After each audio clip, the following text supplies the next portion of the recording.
Good evening दोस्तों, कैसे हैं आप लोग। दुआ करते हैं आप लोग अच्छे होंगे। मैं दिनेश कुमार निराला आप लोग के बीच फिजिक्स के second chapter refraction of light, प्रकाश का अपवर्तन लेकर आए हैं। इस वीडियो के माध्यम से आपको ऑब्जेक्टिव बोर्ड मॉडल सारे क्वेश्चन कमांड हो जाएंगे।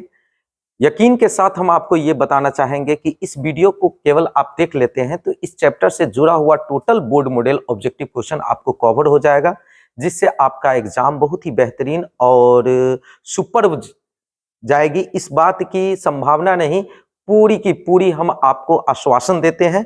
तो चलिए वीडियो के माध्यम से इसको कंप्लीट करें। सबसे पहले हम बात करते हैं फर्स्ट क्वेश्चन जो आपके सामने स्क्रीन पे है, वो है प्रकाश के अपवर्तन के कितने नियम हैं। तो बहुत ही आसान सा क्वेश्चन है आपके सामने।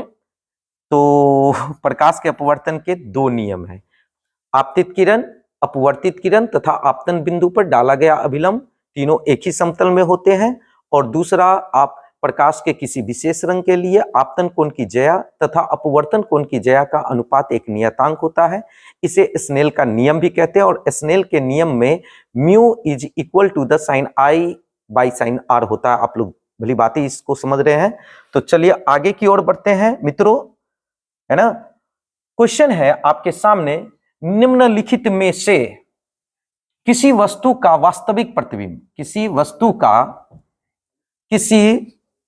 निम्न में से किसी वस्तु का वास्तविक प्रतिबिंब कौन बना सकता है। तो चलिए एक बार हम वास्तविक और काल्पनिक से संबंधित चर्चाएं आप लोग के बीच कर देते हैं। मैं आपको बताऊं कि आपके बीच हम उत्तल लीनों को ही एक बार प्रदर्शित करते हैं। कांच की प्लेट की बात करते हैं। फर्स्ट ऑफ ऑल, कांच की प्लेट में क्या होता है,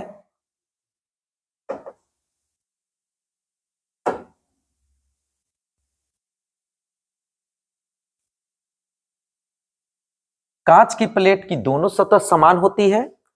कांच की प्लेट की दोनों सतह समान होती है।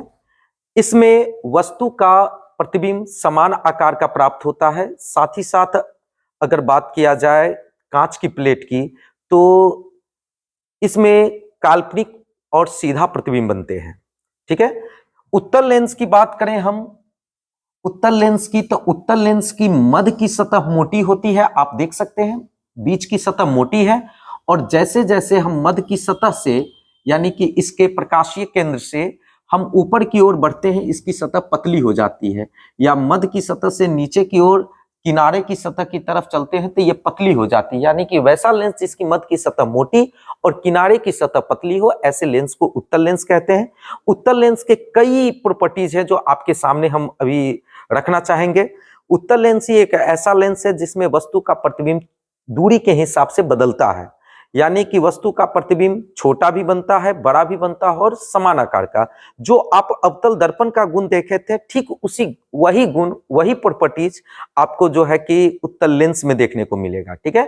तो वस्तु का प्रतिबिंब छोटा, बड़ा और समान आकार का बनता है। वास्तविक और काल्पनिक भी प्रतिबिंब बनते हैं, यानी सीधा और उल्टा दोनों तरह के प्रतिबिंब बनते हैं।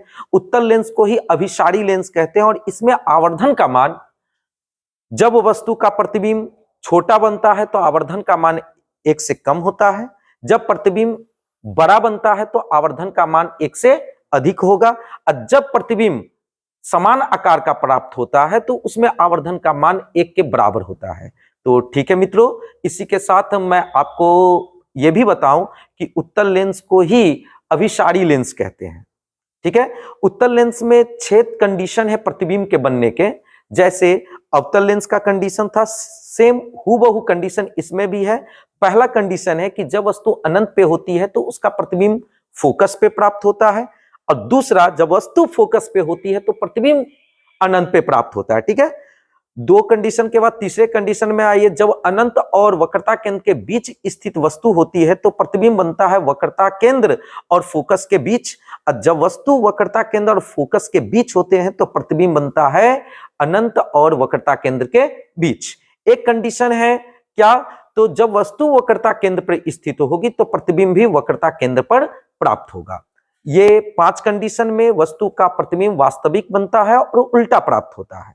ठीक है, साथ ही साथ मैं आपको अवतल लेंस की बात करूं तो अवतल लेंस के लिए आप देखेंगे अवतल लेंस की मध्य की सतह, प्रकाशीय केंद्र मध्य की सतह है ना, पतली होती है, देख सकते हैं। और जैसे जैसे हम किनारे की तरफ बढ़ेंगे इसकी सतह मोटी होती चली जाएगी। पहचानने के लिए बहुत ही आसान सा इसके फिगर से भी आप देख के पहचान सकते हैं कि मध्य की सतह पतली और किनारे की सतह मोटी है कि नहीं। और इस लेंस की खासियत ठीक उसी प्रकार है जिस प्रकार उत्तल दर्पण की खासियत है। उत्तल दर्पण तो अवतल लेंस, अवतल दर्पण तो उत्तल लेंस। यानी कि अवतल लेंस की खासियत है कि इसमें वस्तु का प्रतिबिंब वस्तु से छोटा प्राप्त होता है, काल्पनिक प्राप्त होता है। और काल्पनिक प्राप्त हो रहा है, आभासी प्राप्त हो रहा है तो क्या होगा बाबू, वो सीधा बनेगा। काल्पनिक बन रहा है तो सीधा बनेगा। और अवतल लेंस प्रकाश की किरणों को फैला देती है ना, फैलाती है। इसी गुण के कारण अवतल लेंस को अपसारी लेंस भी कहते हैं। बात करें तो फैलाती है अपने बाएं साइड के फोकस से। देखिए फोकस और वक्रता केंद्र लेंस में 2 होते हैं, मुख्य फोकस और मुख्य वक्रता केंद्र। इसमें कितने हो जाएंगे, 2 हो जाएंगे।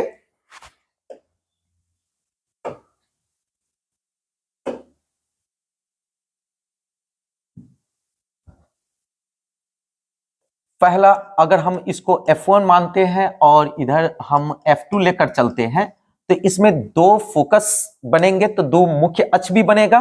और इस प्रकार से कोई भी किरण मुख्य अक्ष के समानांतर आएगी उत्तल लेंस में तो वो किरणों को एकत्रित करेगी दूसरे फोकस की ओर। जो दूसरा फोकस कहाँ है, दाएं साइड है। इसीलिए इसकी फोकस दूरी जो होती है हमेशा धनात्मक होती है उत्तल लेंस की। ओके, और वही हम बात करें अगर अवतल लेंस की तो F1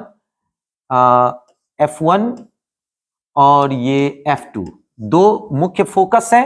प्रकाश की किरण जो आती है मुख्य अक्ष के समानांतर वो लेंस से अपवर्तन के बाद वो अपने आधार की ओर मुड़ती है, यानी कि वो फैल जाती है, आधार की ओर मुड़ती है और वो फैल जाती है। किंतु जब हम प्रकाश की किरणों को जब देखते हैं ना तो वो ऐसा लगता है कि वो पहले फोकस से जाती हुई प्रतीत होती है। इसी गुण के कारण अवतल लेंस को अपसारी लेंस भी कहा जाता है। और फैलाने का गुण बाएं साइड का फोकस कर रहा है और बायां साइड हमेशा ऋणात्मक होता है। यही कारण है कि अवतल लेंस की फोकस दूरी हमेशा निगेटिव होती है, ऋणात्मक होती है। याद रखेंगे मैंने आपको क्या बताया है, उत्तल लेंस की मध्य की सतह मोटी, किनारे की सतह पतली होती है। और अवतल लेंस की मध्य की सतह मोटी और किनारे की सतह पतली होती है। उत्तल लेंस में वस्तु का प्रतिबिंब छोटा, बड़ा और समान आकार का तीनों प्राप्त होता है, किंतु अवतल लेंस में वस्तु का प्रतिबिंब केवल छोटा प्राप्त होता है।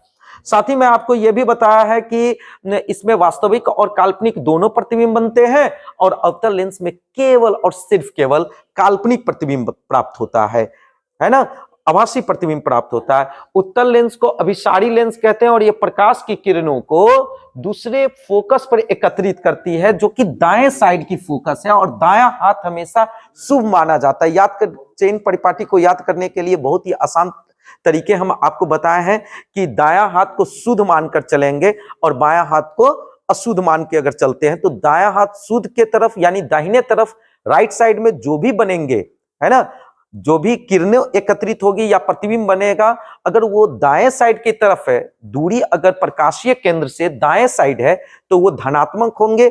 अगर प्रकाशीय केंद्र से उसकी दूरी अगर बाएं साइड है तो वो ऋणात्मक मानी जाएगी।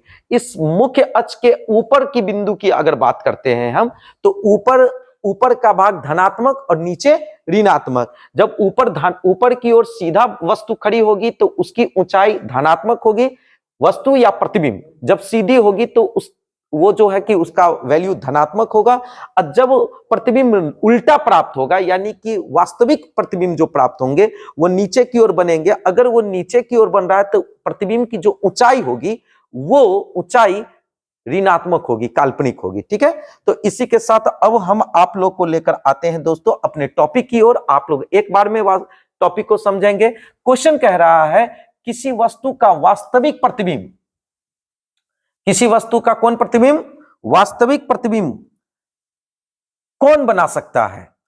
तो देखिए, वास्तविक प्रतिबिंब को लेकर हमने आपको बताया है कि एक उत्तल लेंस है जिसमें वास्तविक और काल्पनिक दोनों प्रतिबिंब बनते हैं। बाकी कांच की प्लेट हो या फिर अवतल लेंस हो, इसमें वस्तु का हमेशा काल्पनिक प्रतिबिंब बनता है, सीधा प्रतिबिंब बनता है। तो कांच की प्लेट में वास्तविक प्रतिबिंब बनेंगे तो ये होगा नहीं। उत्तल लेंस में, चलिए उत्तल लेंस तो ठीक है, अवतल लेंस में केवल काल्पनिक प्रतिबिंब बनेंगे, सीधा प्रतिबिंब बनेंगे तो ये भी नहीं होगा, है कि नहीं। तो इसका सही आंसर होगा उत्तल लेंस, है कि नहीं। अब आप समझ रहे होंगे।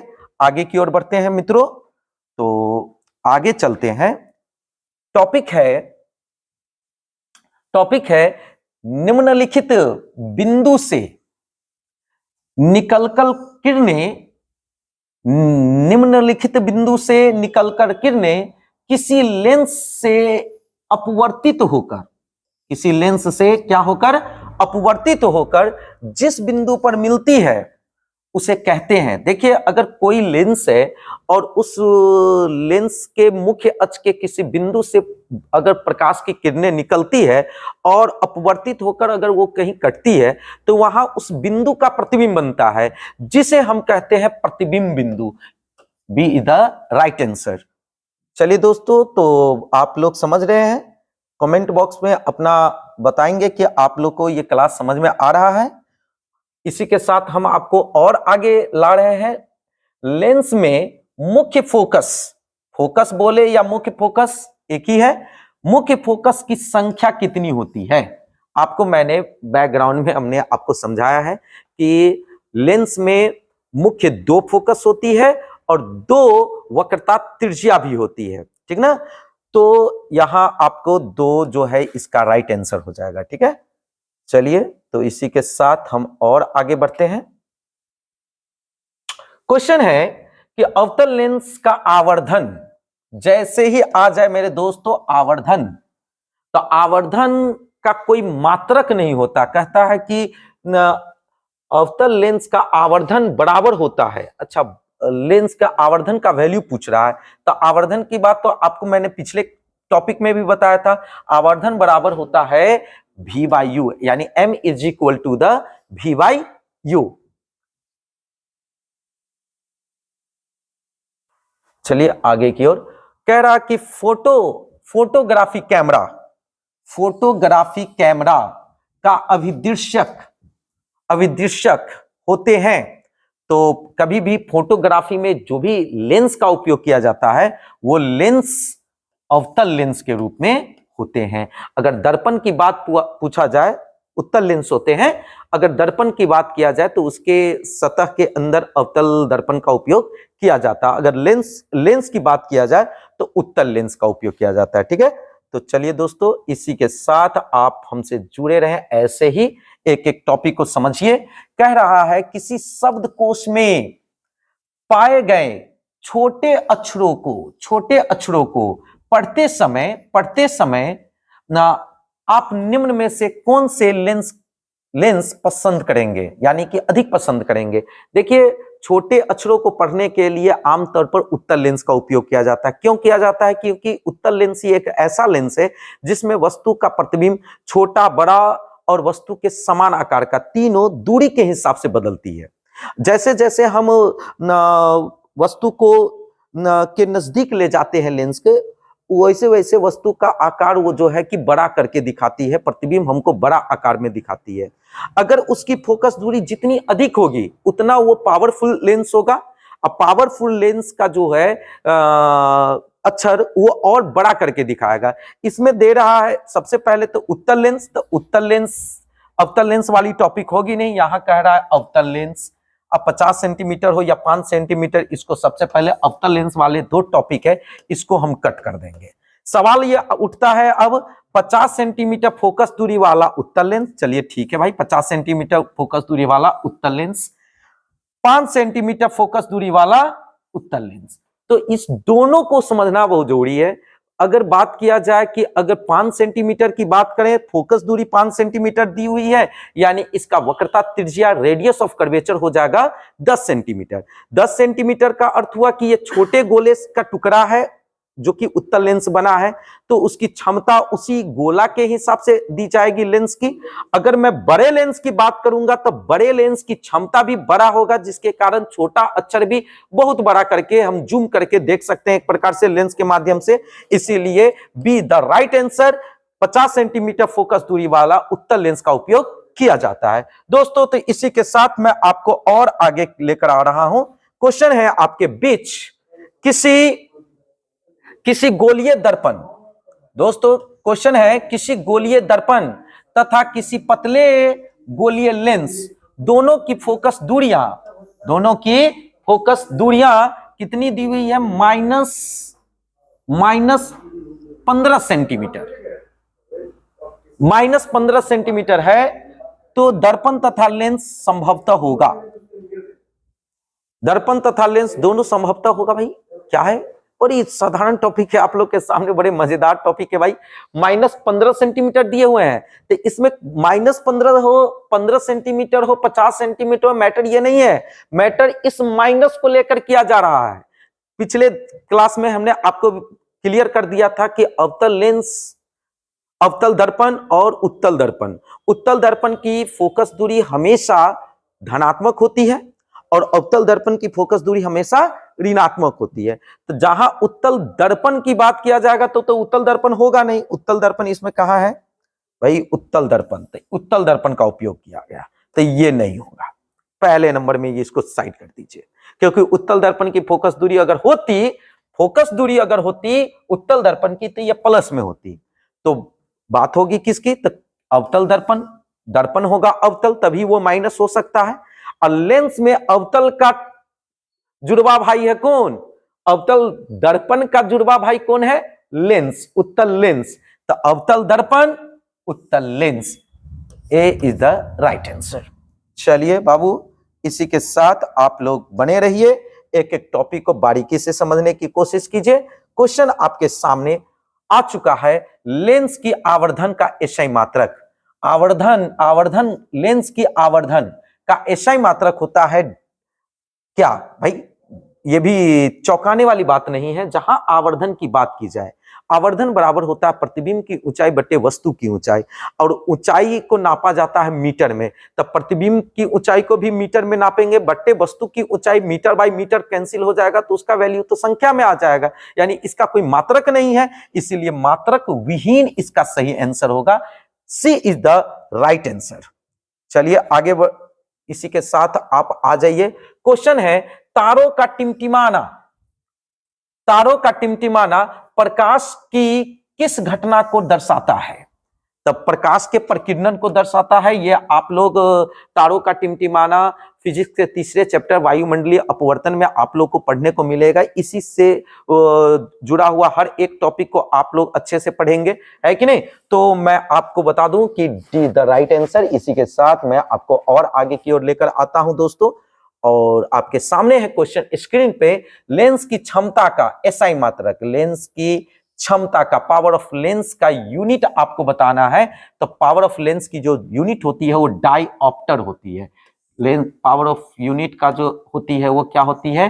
डायऑप्टर। ठीक है, डायऑप्टर, जिसको कैपिटल डी से सूचित करते हैं। जिसको किससे सूचित करते हैं दोस्तों? कैपिटल डी से। तो अब आगे बढ़ते हैं, और कैपिटल डी का मान किसके बराबर होता है? कैपिटल डी कैपिटल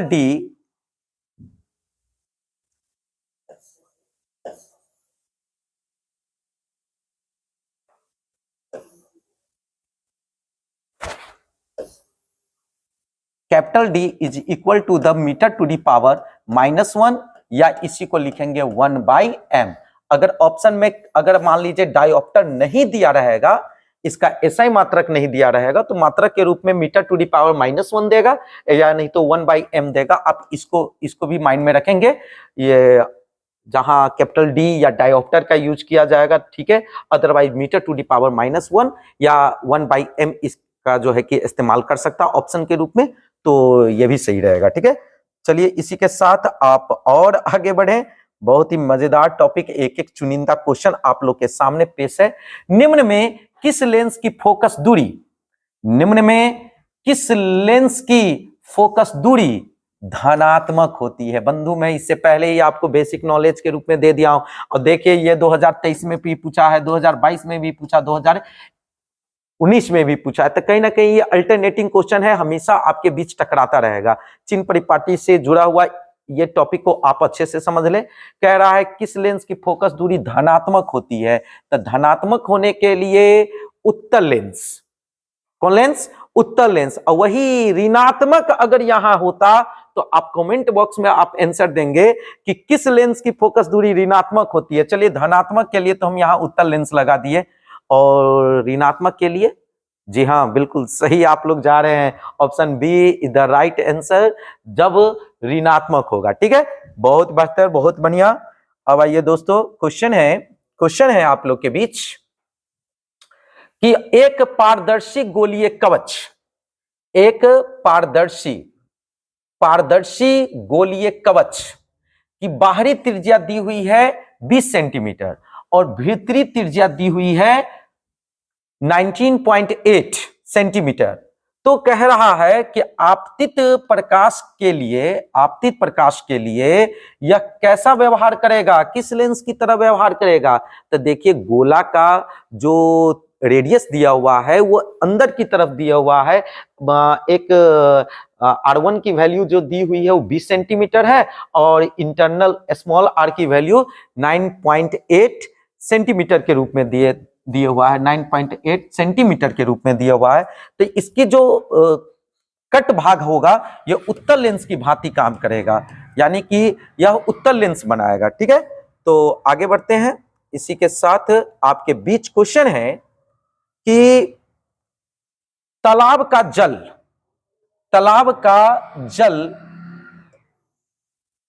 कम गहरा दिखाई देने का कारण क्या है। चलिए बहुत ही अच्छा।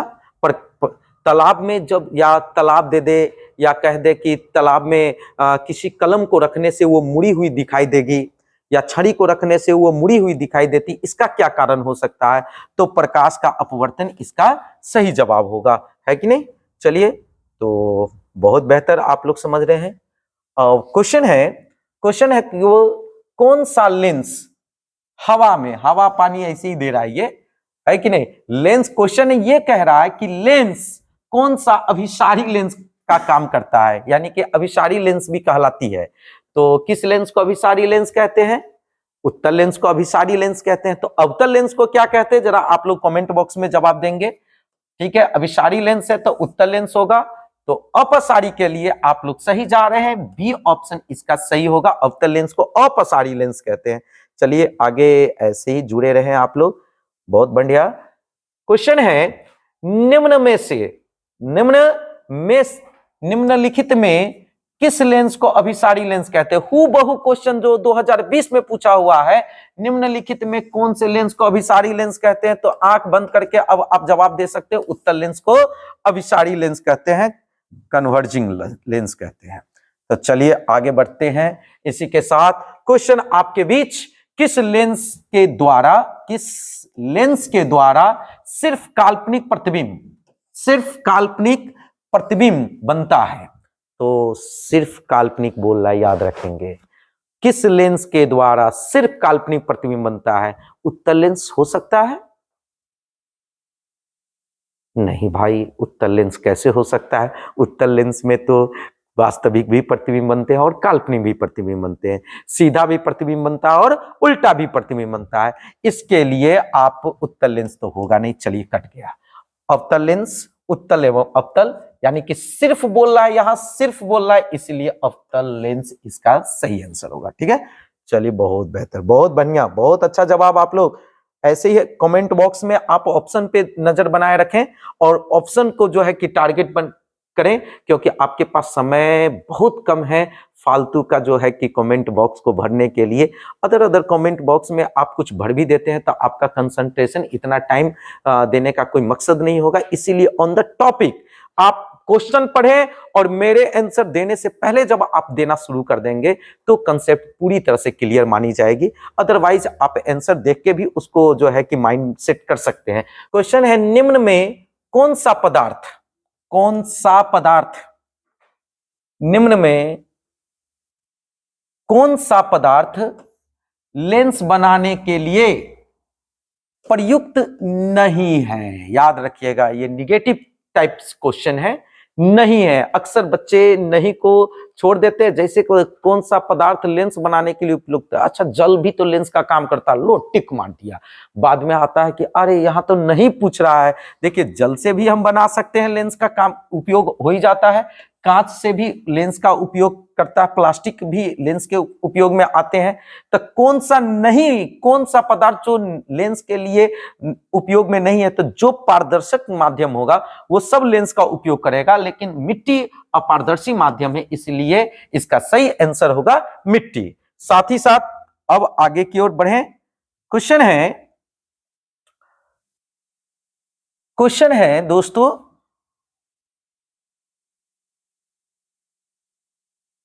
किसी बिंब यानी वस्तु का वास्तविक प्रतिबिंब समान आकार का प्राप्त करने हेतु बिंब का उत्तल लेंस के सामने कहां रखा जाए? उत्तल लेंस के सामने कहां रखा जाए? तो याद करेंगे, अवतल दर्पण में भी हमने ये टॉपिक दिया है। अभी अभी रिसेंट में आपको उत्तल लेंस में बताया है कि एक ही बिंदु है जहां पर वस्तु का प्रतिबिंब हमेशा वस्तु के समान आकार का प्राप्त होता है। वो बिंदु है वक्रता केंद्र। वक्रता केंद्र पर जब वस्तु स्थित होती है तो वक्रता केंद्र पर ही वस्तु का प्रतिबिंब बनता है, वस्तु के समान आकार का बनता है, उल्टा और वास्तविक, 4 कंडीशन। यानी कि इसका सही आंसर हो जाएगा समान आकार का प्राप्त होने के लिए वक्रता केंद्र। B is the right answer.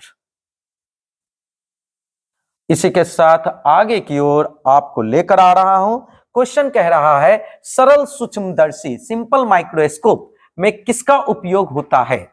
Simple microscope में हम उपयोग करते हैं किसका? उत्तल लेंस का। ओके गाइज, बहुत सिंपल, बहुत बेहतरीन। और क्वेश्चन है इसी के साथ, किसी माध्यम के अपवर्तनांक, हमने आपको स्नेल के नियम को लेकर बताया है। ये 2011 के क्वेश्चन में भी ये पूछा हुआ है ना? 2011 में भी ये पूछ दिया है, 21 में और 23 में भी, यानी कि बहुत ज्यादा रिपीटेड क्वेश्चन है।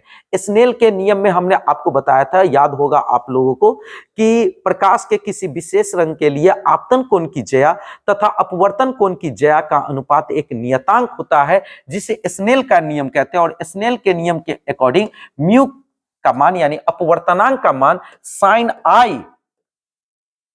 आई is equal to the sine I by sine are होता है, sine I by sine r. और एक कंडीशन और है कि जहां sine i doesn't equal to the sine r, है ना? यानी कि साइन आई साइन आर के बराबर नहीं होता है, यानी कि इसका जो वैल्यू प्राप्त हो रहा है दोस्तों, sine I by sine r. So A is the right answer. चलिए दोस्तों, आप लोग यदि स्क्रीनशॉट लेना चाहें कभी भी शॉर्ट नोट का, तो आप स्क्रीनशॉट करके उस ऑब्जेक्टिव को क्लियर करके रख लें, ठीक ना? तो चलिए इसी के साथ हम आपसे और आगे जुड़ते हैं और समझते हैं। क्वेश्चन है आप लोग के बीच, बहुत ही ज्यादा चर्चित क्वेश्चन, ये तो बहुत बार क्वेश्चन जो है कि आपके एग्जाम में पूछ चुका है, बोर्ड के एग्जाम के लिए ये बहुत ही बेहतरीन सा क्वेश्चन माना जाता है। क्वेश्चन है जो 2022 और 2020 दोनों में पूछा गया है कि हीरे का अपवर्तनांक कितना होता है? तो हीरे का अपवर्तनांक सबसे अधिक होता है 2.42। हीरे का अपवर्तनांक 2.42। ओहो, ये तो गलत है भाई, 2.42 यहाँ है। D is the right answer. साथ ही मैं आपको बता दूं कि हीरा दुनिया का सबसे कठोर पदार्थ है, जिसके कारण हीरे का अपवर्तनांक सबसे अधिक होता है। और सबसे अधिक अपवर्तनांक कितना है? तो 2.42। अगर पूछ दे कि निम्न में से किस पदार्थ का अपवर्तनांक सबसे अधिक है? ऑप्शन ए कांच, बी जल, सी हीरा और डी कोई नहीं। क्या ऑप्शन में बोलेंगे? कमेंट बॉक्स में जुड़ जाइए हमसे। अच्छा, सी हीरा बिल्कुल सही जवाब। पूछ देगा कि निम्न में से किस पदार्थ का अपवर्तनांक सबसे अधिक होता है? तो भी हीरा है कि नहीं? कौन पदार्थ निम्न में से सबसे ज्यादा कठोर है? जल, वायु, कांच, हीरा। फिर भी हीरा, यानी कि हीरा से रिलेटेड एक क्वेश्चन आप जैसे हीरे बच्चों के बीच जरूर रखा जाता है ना? तो चलिए इसी के साथ मैं आपको बताऊं कि आज का जो प्रकाश के अपवर्तन से जुड़ा हुआ टॉपिक था, आज हम कंप्लीट किया और इससे ही रिलेटेड क्वेश्चन आपके बोर्ड के एग्जाम में देखने को मिलेगा। एक बार वीडियो को देखकर इस ऑब्जेक्टिव को जरूर कंठस्थ कर ले, आप लोग के लिए बहुत ही बेनिफिटेड होगा। दोस्तों, यदि हमारी ये वीडियो आप लोग को पसंद आई हो तो लाइक कर दें और मैं कहता हूं कि यह आपके लिए उपयोगी ही वीडियो रहेगा। अभी से लेके इंटरमीडिएट सारे हर एक फील्ड से रिलेटेड हम आपको वीडियो देते रहेंगे। अगर आपको ये लग रही है कि ये चैनल से आपका भविष्य बदल सकता है तो जरूर सब्सक्राइब कर ले। धन्यवाद। जय हिंद, जय भारत।